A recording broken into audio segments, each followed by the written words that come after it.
Sir आज दिवसभर shoot करून मढहून आपल्यासाठी फक्त आज इकडे आलेत. So sir thank you so much.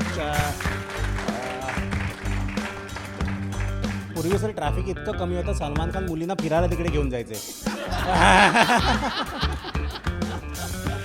तिथे होता तर तो वाणी पाटकर फोन असं आणि तो चौथ्या वेळावर तिथून मग तो यायचा, मग तो फोन घ्यायचा, हा उद्या कुठे काय असं. तर एन चंद्रा म्हणजे थोडेसे 80-20 आहेत ना, ते आपल्याकडे बघतात की कुठे बघतात कळत नाही. हां 80-20 नवीन शब्द आहे जरा. आमची पिढी सर त्याला कर्जत कसारा म्हणायची.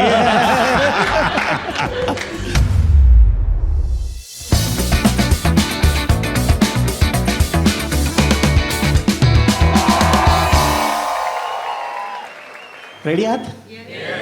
प्लीज जोरदार टाळ्यांनी स्वागत करा superstar one and only. Give it up for Jaywant Wadkar sir.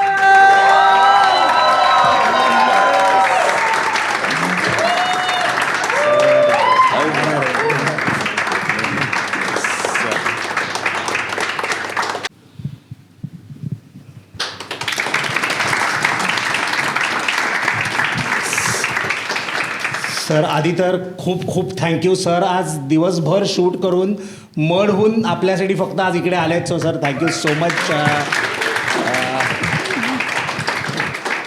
कसा होता सर प्रवास? मढवरून यायचं म्हणजे खूपच कठीण आहे. म्हणजे मला डायरेक्टरनी लगेच म्हणजे 6:15ला सोडलं होतं आणि मी ड्रीम विला म्हणजे त्या बुल्लर गार्डन वगैरे कोणाला दानापाणीच्या इकडे, आणि तिथून असा बाहेर आलो. ते हल्ली खूप रोड वाइंडिंगचं काम चालू आहे. गेलो आणि आक्सा विलेज क्रॉस केलं. आक्सा विलेजच्या इथे पण ते थोडंसं चालू होतं. तिथे 35 मिनटं जागेवर होतो. 35 मिनटं. आणि आम्ही हल्ली खूप वेळा म्हटलं तिथे शूटिंग असल्यामुळे दर 2-3 दिवसांनी कधी 1 तास कधी 1.5 तास तिथेच.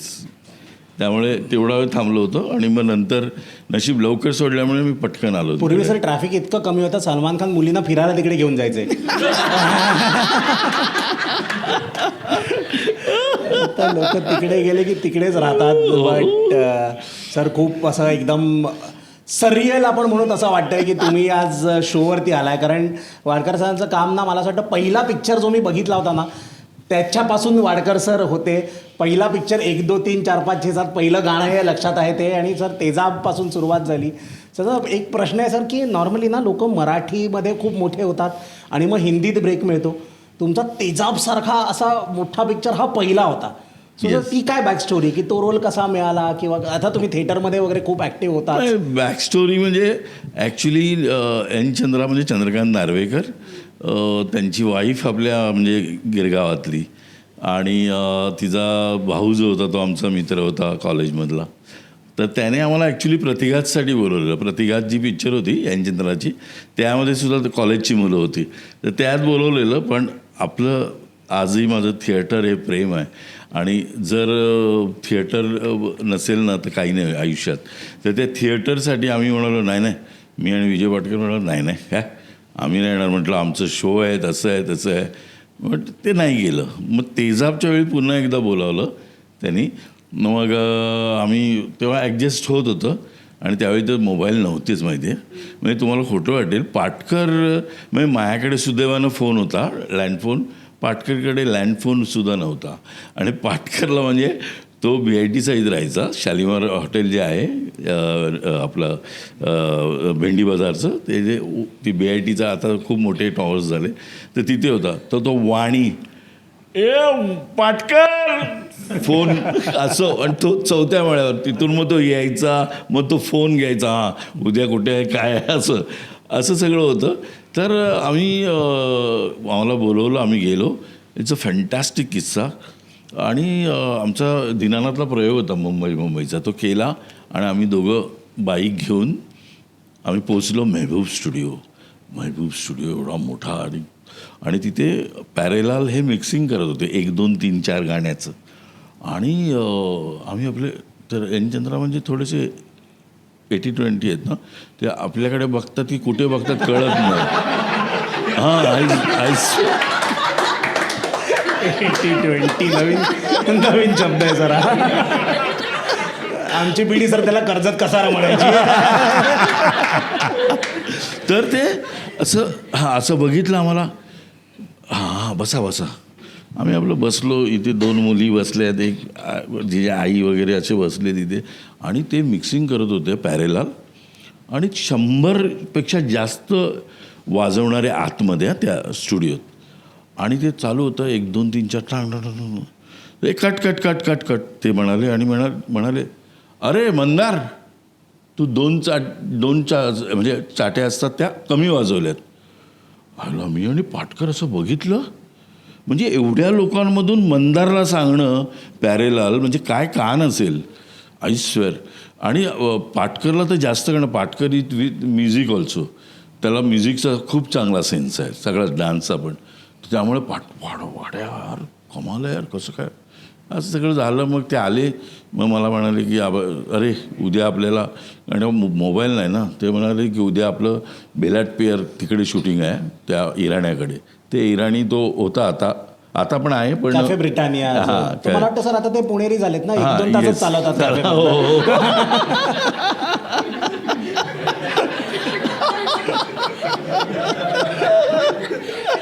तर तिथे गेलो आम्ही असं, आणि आम्ही बघितलं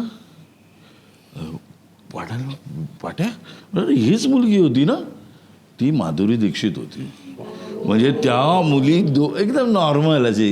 म्हणजे मी सांगू का, म्हणजे माधुरी दीक्षित, मी या सगळ्यांबरोबर काम केलं आहे, सुप्रिया म्हणजे, आणि नयन म्हणजे रीमा लागू, या लोकांच्या डोक्यावर आहे ना म्हणजे सरस्वतीचा हात आहे, त्याच्या बावळट असतात.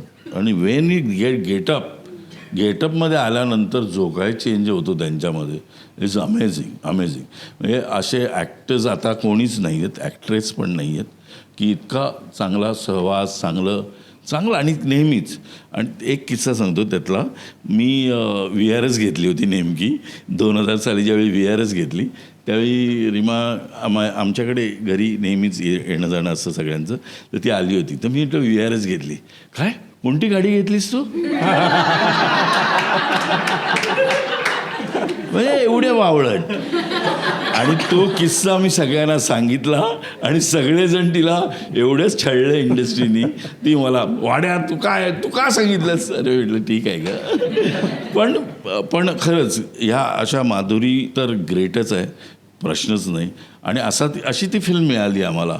आणि मिळाल्यानंतर मग तुम्हाला जो त्यातला आणखीन एक किस्सा सांगतो की नोट पडते ना 10 रुपयाची, ते सगळं मी पाटकरनी करून दाखवलं आहे, त्यांनी बघितलं आणि त्यांनी केलं आहे. क्या बात आहे. म्हणजे नंतर तर तो पिक्चर एक परत केला होता, तर चंद्राजी आम्हाला दोघांना बोलवलं. आला म्हणलं पाठे आपल्याला रोल बिलायचं. नाही या दोघांना तुम्हाला ट्रेन करायचं आहे. मी लगेच उठूनच गेलो तिकडं. तिथे म्हणलं हे काय चावटपणा. तर पण ग्रेट. म्हणजे तो तेजाबचा अनुभवच ग्रेट आहे. म्हणजे मी म्हटलं ह्या तेजाबवर आपण एक टोटल ही आता बोलू शकतो मी 1 तास. इतके किस्से, इतके लोक, अन्नू कपूर किंवा जॉनी लिव्हर, चंकी पांडे, सगळे इतके. आम्ही म्हणजे अन्नू कपूर तर बापरे, तो नौटंकी करणारा माणूस आहे. म्हणजे आपण तमाशा करतो तसं तो नौटंकी करायचा तिकडे. जेव्हा शिवपुरी वगैरे त्या बहिणी वगैरे मिळून. त्यामुळे ना तो इतका टॅलेंटेड आहे, आपण बघतोच आत्ता त्याला. आणि तो एक किस्से सांगायचा, जॉनी लिव्हर किस्से सांगायचा. आणि मग आहे ना, मग शेवटी संध्याकाळ होता तो यायचा चंदन, अरे चलो तुम्हाला शॉट आया. तर लिटरली मी, जॉनी, पाट्या, आम्ही आहे ना, बाबा आझमी आणि चंद्राजी उभी असायचे. आणि ते आम्ही अक्षरशः आय स्वेअर ये आपला सीन आ गया, आपला शॉट, आयुष्यपत नाचायचो आम्ही. कारण का सगळ्या मास्टर एकदा झाल्यानंतर काय क्लोजसाठी थांबायचे. पण ग्रेट तो अनुभवच ग्रेट आहे. आणि बाकी तर सोग्या जे गाणं आहे ते चंद्राजी त्याचे डिरेक्टर होते. त्यांनी बोलवलंच नव्हतं कोरिओग्राफर. आणि त्यामध्ये एकच म्युझिक आहे, तारारारा तत तारारारा तत. ती म्युझिक आल्यानंतर रात्री 2:30 वाजता चंद्राजी आले. अरे येतात काय काय ह्याच्यावर काय करायचं मी माहिती नाही. मग Madhuri Dixit was a dancer ना, तिला बोलवलं, ह्या म्युझिकवर डान्स करायचा ह्या चौघांना. मग रात्री 2:30 वाजता आम्ही, तर ती सांगते मुवमेंट त्या सगळ्या करून आम्ही ते केलेले आहेत तिकडे. त्यामुळे म्हणजे आपण कसं एकांकिका करताना कसे इंथ्यू सगळे एकत्र, तसं तर तेजाब होतं. कोणाकडे गाड्या नव्हत्या, फक्त अनिल कपूर आणि चंकी पांडे, बाकी माधुरीकडे पण गाडी नव्हती त्यावेळी. सो ग्रेट अनुभव आहे तो तेजाबचा. पण पण असा पिक्चर करून पण म्हणजे त्यावेळेला एक असं होतं ना की आता कसं 1-2 पिक्चर झालं की लगेच पैसा खूप येतो, लोक मग फुल टाईम हेच करतात. तुम्ही एक तेजाब साधारण if I am not wrong 88 yes, तो शूट झाला असेल 87 ला शूट झाला. आणि त्यानंतर तुम्ही 13 वर्ष पुढची नोकरी पण केली ऍक्टिंग बरोबर. Yes, bank of India. So ते सर किती अवघड होतं दोन्ही मॅनेज करणं की नाही, त्यावेळी तेवढं अवघड नाही गेलं आम्हाला म्हणजे खूपच बँकचं आमच्यावर खूप प्रेम. आणि बँकेत राजन तामाणेसारखा किंवा विनोद हडपसारखा किंवा दिवेकरांसारखा किंवा प्रवीण सोळंकींसारखा, नंतर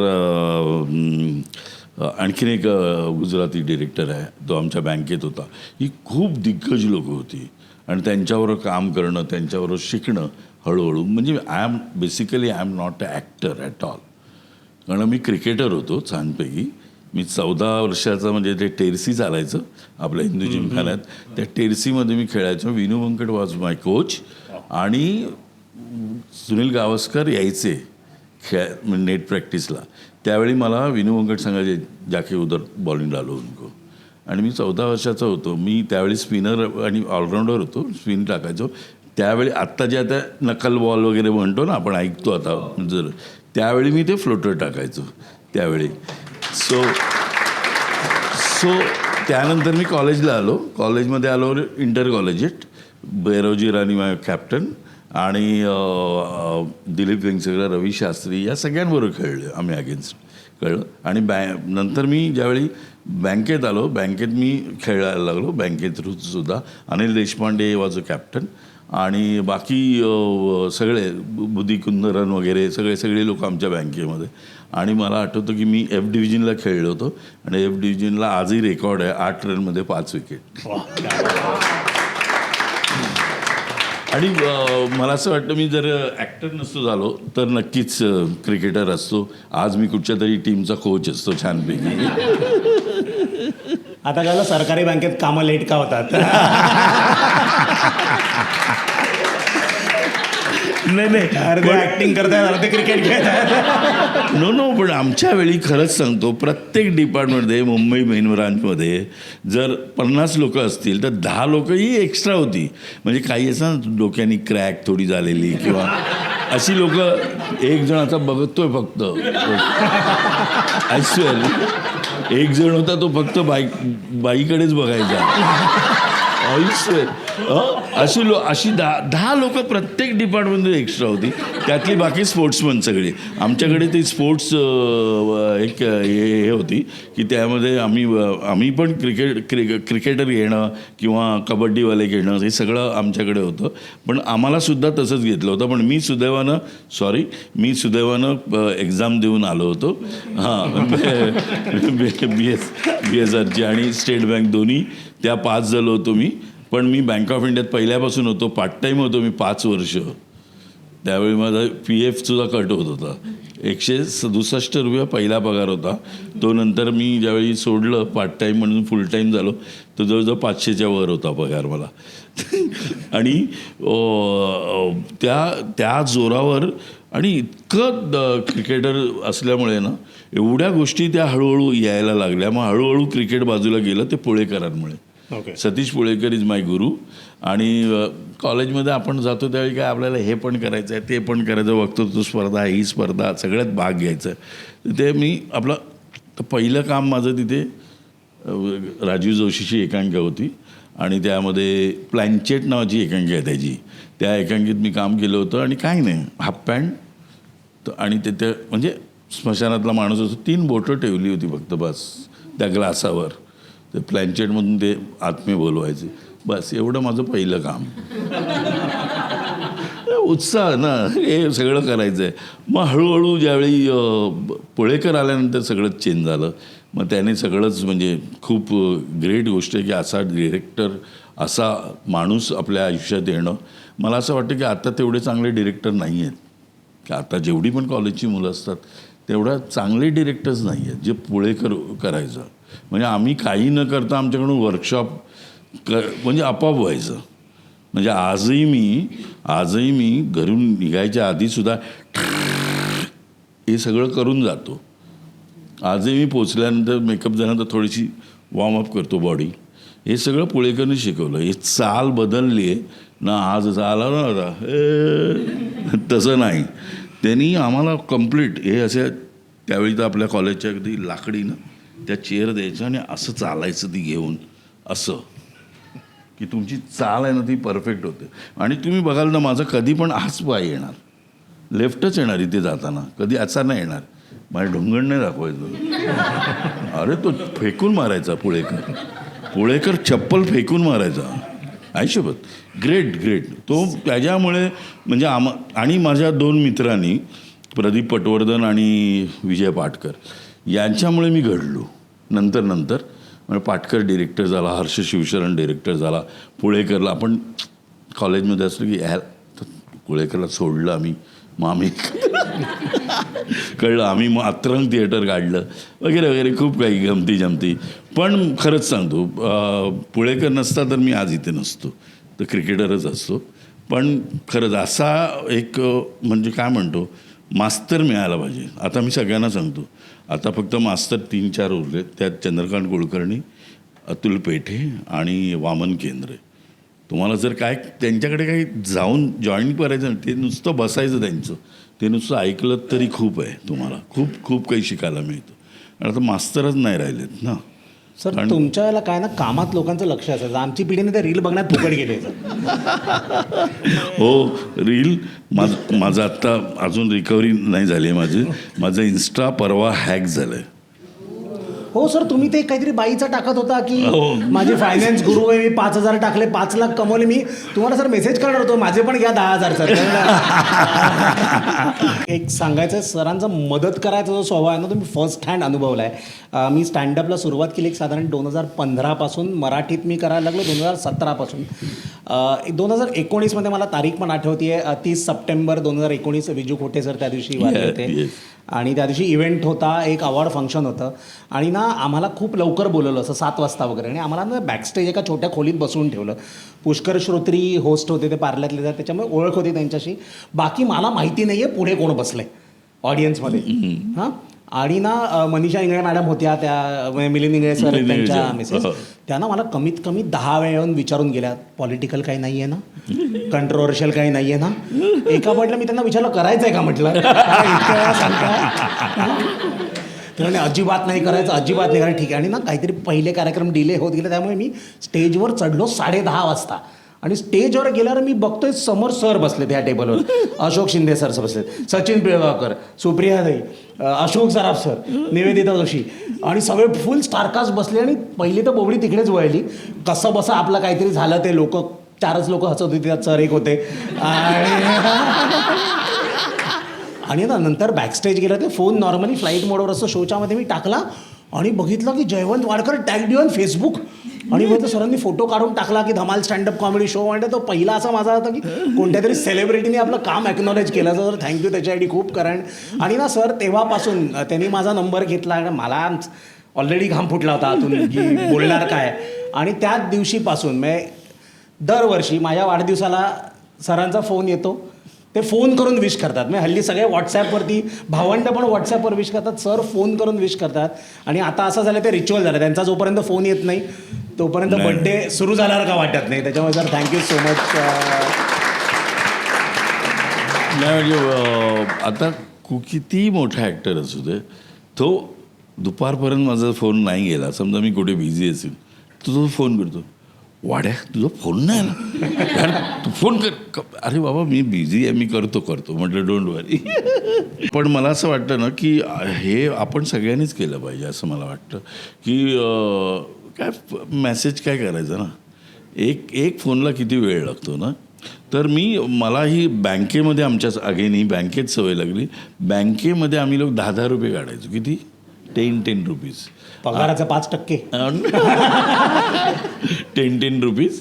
आणि जे काय पैसे जमायचे आमचे 68 लोक होते. 680 म्हणजे 680 त्यातले आहे आमचे सबस्टाफ काढले. त्यावेळेत 680 रुपयात विरारला फ्लॅट वगैरे येत असेल ना. नाही, मी सांगतो ना 600 रुपये. आणि मग त्यामध्ये जवळजवळ 4-5 बड्डे यायचे महिन्यात. मग 4-5 बड्डेमधले पण त्यातल्या त्यात कोण आहे तर ते पैसे द्यायचे, बाकी कोणी द्यायचेच नाही. तर ते आम्ही करून आहे ना आमच्या बँकेमध्ये ना सगळ्यांना वेळ लागायचं. इथे काय चालतं यांच्या डिपार्टमेंटमध्ये. आमच्या डिपार्टमेंटमध्ये हंडीसुद्धा फोडायचो आम्ही. तर ते खायला आणणं आणि मग व्हरायटी. मग आज काय तर तिकडनं जाऊन ओंदिया आणायचा. मग आज काय विनायकची मिसळ. मग आज काय हे असं एकदम सगळ्यांना. आणि हे असायची आज काहीतरी आणणार काम वाढकर. कधी व्हायचं.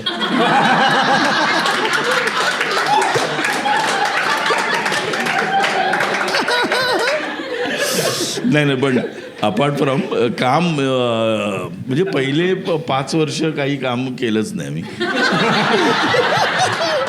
पण नंतर ज्यावेळी मी रिकन्सिलेशन डिपार्टमेंटला आलो तेव्हा मी खूप काम करायला लागलो. म्हणजे सरळ याच तोडीच्या इथे आमचं हे आहे, गोडाऊन आहे आत्ता बँक ऑफ इंडियाचं.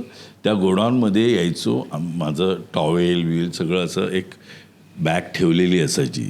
यायचं हाफ पॅन्ट घालायची, टी शर्ट घालायचं आणि घुसायचं. कारण का ते सगळं त्यावेळी कॉम्प्युटराईज काही नव्हतं ना. त्यामध्ये हे आणि मी फ्रॉड काढण्यामध्ये कधी असं गरज लागली तर मला बोलव. नक्कीच. फ्रॉड करण्यामध्ये एक्सपर्ट होतो आम्ही. म्हणजे मी आणि माझे बॉस के दोशी. आणि त्यांच्यामुळेच मी VRS घेतली, नाही तर घेतलीच नसती. पाटकरनी घेतली होती VRS. आणि पाट्या म्हणाला वाड्या बघ काय ते. मी म्हटलं हा पहिल्यापासून क्रॅक होता. म्हटलं जाऊ दे ह्याच्याकडून आपल्याला. आणि मराठी माणसाला असं वाटतं की जॉब सिक्युरिटी असं. तर मी काय घेतली नाही. मग मला के दोशी माझे बॉस म्हणाले अरे वाडकर मी तुला महिन्यातले 10 दिवस सही करायला देतो येऊन. म्हणजे बँकेत न येता सही करायचो मी. कळलं. मला माहिती आहे तुझ्याकडं काम आहे खूप. तू बिंदास जा, बिंदास VRS घे, काय नाही प्रॉब्लेम. आणि मग मी घेतली ती. आणि मग कुलकर्णी ज्यावेळी मी गेलो घ्यायला आमचे पर्सनल डिपार्टमेंटचे हेड, तर ते वाडकर तुम्हाला कशाला काय गरज काय तुला सगळं ॲडजस्ट करतो आहे, तुमचे शो ॲडजस्ट करतो आहे, तुम्ही मॅनेजमेंटची माणसं आहात. आणि नाही तुम्ही जायचं नाही. मी म्हटलं नाही सर मी नाही, माझं ऐका तुम्ही. म्हटलं नाही सर मी नाही. त्याच माणसाने नंतर मला 1-2 महिन्यांनी पुन्हा बोलवलं. बरं झालं तुम्ही गेलात, बरं झालं तू गेलास, नाही तर तुला आयुष्यभर बँक सोडता आली नसती. कारण का नंतर काय झालं सगळ्यांनीच VRS घेतले, त्यामुळे एकदम लॉट कमी झाला. आणि सगळी पर्सनल रिस्पॉन्सिबिलिटी आली प्रत्येकावर. पैसे पण तूच द्यायचं, चेक पण तूच घ्यायचं, सगळंच तू. त्यामुळे वाट लागली. माझ्याबरोबर पण एकदा असं झालं. तर मी नोकरी सोडल्यानंतर ना 2 महिन्यांनी माझा बॉस म्हणाला बरं झालं तू गेलास ना तर आम्ही काढलं असतं.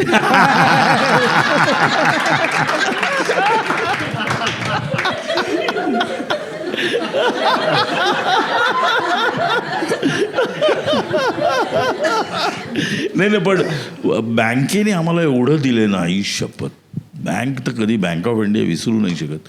ती कुठून ना कुठून तरी येतेच. माझ्या पाटकरच्या आमचा एक प्रदीप बिचारा लवकर गेला तर ते आमच्या येणारच. तर ते मला असं वाटतं आपल्या मराठी इंडस्ट्रीचा एक शाप आहे की लक्ष्मीकांत बेर्डे, प्रदीप पटवर्धन या सगळ्यांनी कमी वयात का जावं. बरोबर. मला वाटतं लक्ष्मीकांत बेर्डे जर असते आज तर मराठी फिल्म इंडस्ट्री कोणत्यातरी वेगळ्याच एका लेवलला गेली असती. मराठी सोड पण मी पाटकर आज कुठे असतो आज आम्ही. कारण का त्या माणसाने जेवढे सिनेमे केले. आता तू हा डिरेक्टर आहे, हा सिनेमा घेऊन आला, वाचन झाल्यानंतर मग काय वाचलं की त्याला सांगायचं मंदार हा रोल वाड्या करणार, हा पाट्या करणार, हा विजय कदम करणार, हा विनय इडेकर करणार. मग तो बाकीचे तो बोलायचं तू कोणाला द्यायचे त्याला दे, पण ही माणसं पाहिजेत. त्यामुळे आम्ही प्रत्येक सिनेमामध्ये होतो त्याच्या. त्यामुळे खूप great. Even though Ashok Saraf धूम धडाका ज्यावेळी केला तेव्हा अशोक सराफ आणि ते दोघंजण होते. तेव्हा ह्याला महेश कोठारेंनी 75,000 रुपये दिले होते आणि त्याला 65,000 दिले होते. हे त्याला कळल्यानंतर तो म्हणाला नाही नाही महेश त्याला 75 दे मला 65 दे. म्हणजे एक ही त्याकडे एक वेगळीच गोष्ट होती आणि तो असताना तर आणि त्याला जे सुचायचं ना आयुष्यात खूप त्याला दैवीच असतं ते. म्हणजे एकदा काय झालं मी यमदूत होतो त्या म्हणजे बिघडले स्वर्गाचे द्वार आता ज्यावेळी तुम्हाला ते नाव माहिती असेल कदाचित किंवा आमचं त्यावेळी असं रंगीत संगीत उचल बांगडी होतं तर आम्ही असे सगळे उघडे यायचो ना असं बांधून ते टांग टांग टांग टांग 1 2 3 1 2 3 1 2 3 असं गेलं आणि एकदा त्याने असं केलं आणि असं लावलं ते इथे टीका आला काळा कलर. म्हणजे त्यांनी कधीपासून म्हणजे डोक्यात होतं की हा पंच काढायचा म्हणजे माझा रंग इथे लागतोय. म्हणजे खूप गोष्टी आहेत त्याच्या त्यामुळे तो खूपच ग्रेट होता. आज इंडस्ट्री त्यांनी चेंज केली. आज जे भरत जाधव किंवा प्रशांत दामले हे दोघं जण आज करोडोपती आहेत बिकॉज ऑफ नाटक, ओनली नाटक. पण ते नाटकात बाप लोक आहेत बाप. तर ते सगळं गणित जे आहे ना ते लक्ष्मीकांतकडून घेतलेलं गणित आहे. पण सर मला एक असं तुम्ही आलाय म्हणून मला एक असा प्रश्न आहे की आपले जितके पण दिग्गज मराठी कलाकार होऊन गेले तर सतीश बोळेकर सर झाले तुमचं आहे सर मराठी कलाकारांचं विकिपीडियासारख्या याच्यावरती पेज का नाही आहे. मला हा प्रश्न ऑडियन्सला पण विचारायचा आहे की ऑडियन्सनी पण हे प्रेशर टाकलं पाहिजे आमच्या कलाकारांना रिकग्निशन हे मिळालं पाहिजे. IMDb वरती कितीतरी आपल्या दिग्गज कलाकारांचा फोटो नाही आहे आणि वेबसिरीज 1-2 वेबसिरीज केलेल्या ॲक्टरचे लगेच त्याच्यावरती फोटो वगैरे येतात. त्यामुळे कुठेतरी असं वाटतं का कधी कधी की इतकी वर्ष तुम्ही इंडस्ट्रीला दिली पण आपले मराठी कलाकारच डोक्यावर आपल्याला कधी कधी घेत नाहीत हवं तेवढं किंवा पण मी म्हणतो ना मराठी हा माणूस आता किस्सा सांगतो तुम्हाला. मी ज्यावेळी म्हणजे माझी एक वेबसिरीज आहे नाव आठवेल मला. सर तुम्ही इतकं केलंय की आता नाही खरंच सर किती सॉरी हे करतो सिनेमे किती झाले माझे आता 228 रिलीज आहेत मराठी फिल्म आणि हिंदी 53 रिलीज फिल्म्स आहेत आणि बाकी टी व्ही तर काय बघायला नको ॲड्स बघायला नको चालूच असतात त्यामुळे तो काय एक प्रश्नच नाही. आणि एवढा एक्सपिरियन्स घेतला इतक्या लोकांचा. हेमंत चतुर्वेदीसारखा कॅमेरामन असेल, बाबा आझमीसारखा कॅमेरामन असेल, हरी नायरसारखा कॅमेरामन असेल, हे वेगळी लोक आहेत. या लोकांबरोबर काम करायला काय मजा येते. म्हणजे मी सांगू का आधी मी काहीतरी बोलत होतो कोणाचं अरे यार हे रजा मुराद वगैरेची माझी सिरीज होती ना निखिल अडवाणीची येईल नाव. Nikhil Advani was a director आणि मी आणि पेठे हे आम्ही 2 मेन कॉब होतो त्यात. बाकी फुल गँग होती म्हणजे रजा मुराद आणि सगळे दिग्गज लोक होती त्यात. आणि ते केल्यानंतर त्यांचा मला फोन आला अरे यार हम लोग जी नंतर त्या जो शंकराचं सिरीज करायचा रोल करायचा तो त्यामध्ये मेन होता तो केला करायचा होता त्याला. तर त्यांनी विचारलं तर कोणतरी मॅनेजर आहे तत्सम कोणतरी जायला तर नाही ना आपल्या लोकांना कळतच नाही निखिल अडवाणी कोण आहे निखिल अडवाणी माहितीच नाही लोकांना. त्याची काय पत आहे त्याची पोच काय आहे त्याचं प्रोडक्शन हाऊस काय माहिती नाही लोकांना कळलं. निखिल अडवाणी म्हणजे कल हो नावचे जे डिरेक्टर होते याच आणि आता तर वेबसिरीज तर केवढ्या चालू आहेत. तर त्या सिरीजसाठी याला बोलवलं तर ते मला तुम देखो ना म्हणजे म्हटलं त्यांनी किती सांगितले माहिती आहे त्याच्या मॅनेजरनी 2.5 लाख रुपये स्टाफ वेगळा म्हणजे झालं 3 लाख रुपये पर डे. आयुष्य तो बोला नाही म्हटलं आप कितना दे सकते हो. मी त्या तो प्रोडक्शनवाल्याला विचारलं तर तो म्हणाला हम लोग 1.5 लाख रुपया देते और स्टाफ देते. मी लगेच फोन केला मी म्हटलं अण्णा म्हटलं असं अरे नाही मला माहिती नाही बोलतो काय बोलला आहे तो मी बघतो पुढे काही झालं नाही त्याचं. आपली लोकं खूप म्हणजे असे आत आपल्यामध्येच म्हणजे आता मी तुम्हाला सांगू का सगळ्या फिल्म्स येतात. आज कोण आत्ताची फिल्म आलेली आपला हेमंत डोमे त्याचा एक ग्रुप विद्वांचा एक ग्रुप, महेश मांजरेकरचा एक ग्रुप, हे लोक कधीच वेगळ्या लोकांना घेऊन करण्याचा प्रयत्न करणार नाहीत पुढे सुद्धा. जयवंत वाडकरला घेऊन करायला सांगा, नाही करणार. विजय पाटकरला घेऊन सांगा, नाही करणार. कारण हे डेअरिंगच नाही त्यांची. बेटर लोक आहेत ना, माहिती आहे सगळं आम्हाला. आज मी एवढा सगळीकडे हिंदीमध्ये एवढा रिस्पेक्ट आहे आम्हाला, आई शपथ काय सांगू यार, इतका रिस्पेक्ट आहे, काय लोक ट्रीट करतात आम्हाला. त्यामुळे मी हिंदीमध्ये पहिल्यापासून आहे आणि मी हिंदीमध्ये खूप खुश आहे. आता मला क्रांती रेडकरची पण मी फिल्म करणार आहे आता. ती खूप चांगली डिरेक्टर आहे मला माहिती आहे. तर तिची एक फिल्म येते नवीन 4 मुलांना घेऊन.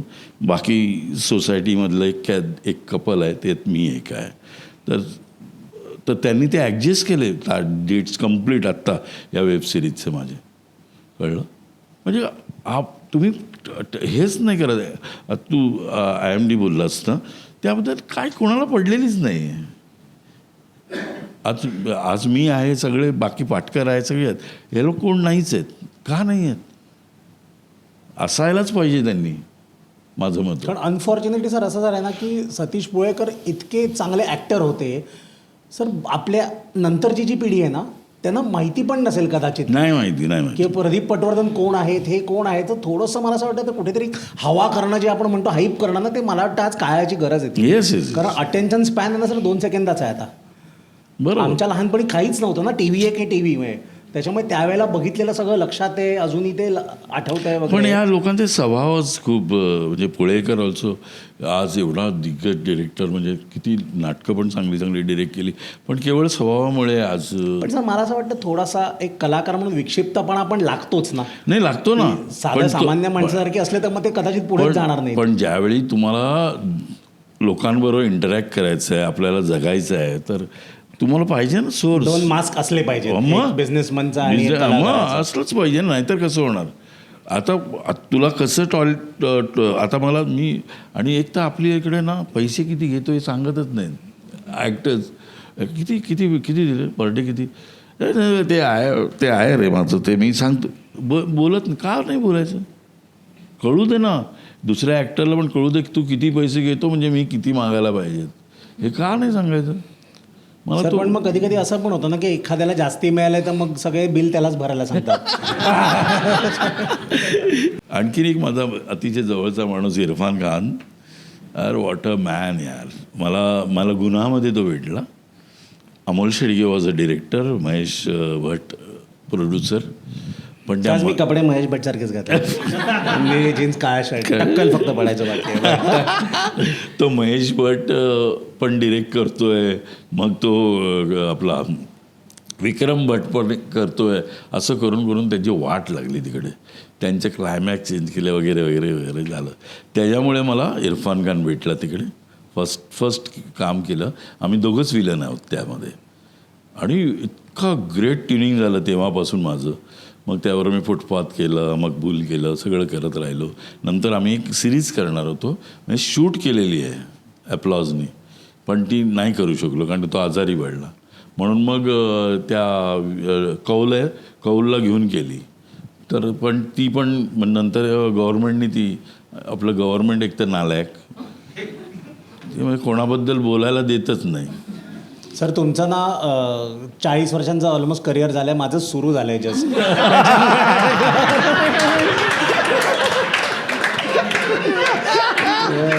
गव्हर्नमेंट छान आहे.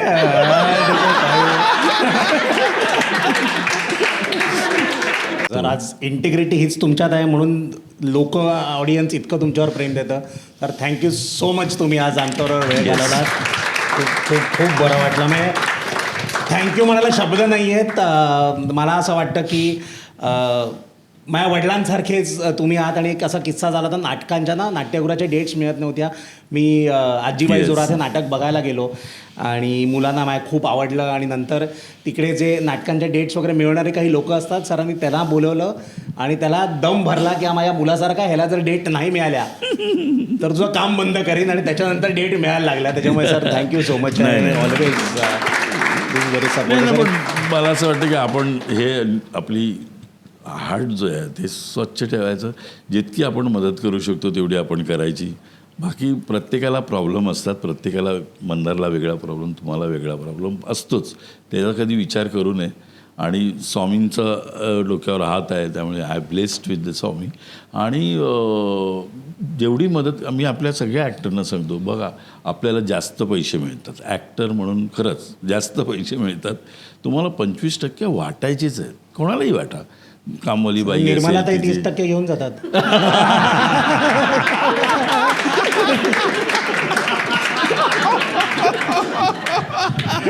नाही ना, पण हे जरी केलं ना आपण तरी खूप आहे. शेवटी प्रत्येकाच्या नशिबात जे आहे ते होत राहतं, ते मिळत राहतं. एक नक्कीच थँक्यू मला इथे बोलावल्याबद्दल. खूप मजा आली. आय होप तुम्हाला मजा आली असेल. येस, मला खूप मजा आली. हा होता आपल्या लोक काय म्हणतील चा आजचा शो. जी लोक ऑनलाईन बघतायत, तुम्हाला जर एपिसोड आवडला असेल तर प्लीज लाईक करा, कमेंट करा, सबस्क्राईब करा आणि बघत राहा लोक काय म्हणतील. Thank you so much. Have a good night. मध्ये मी याचं माझ्या फीडवरती आर्टिकल आलं की अमिताभ बच्चन यांच्यामुळे ही अभिनेत्री झाली प्रेग्नंट. ऑफकोर्स बाथरूममध्ये स्पीकर असतो, कॅमेराच Okay. नाही. मी 3 टाइम स्वयंपाक बनवलेला आहे. 3 टाइम म्हणजे कधी कधी 3 महिन्यात. हो 3. अरे यार थोडी स्लो आहे मी. धक्के नको देऊ. तू याच्यावर फालतू जोक नाही म्हणणार. नाही, अजिबात नाही. मला सुशी आवडते. ओके. इंस्टाग्रामवरती आत्तापर्यंतचा आलेला सर्वात तसा वियर्ड असा हा काय होता मेसेज? एखादी कमाल अशी म्हणजे मला ते क्रिएटिव्ह असं वाटलं त्याचं, आणि मी त्याला काही बोलले नाही त्याच्यावरती. मी एक साडीमधला फोटो टाकला होता, बॅक वाली असं दिसत होतं, तर त्यांनी त्याच्यावर कमेंट लिहिली होती,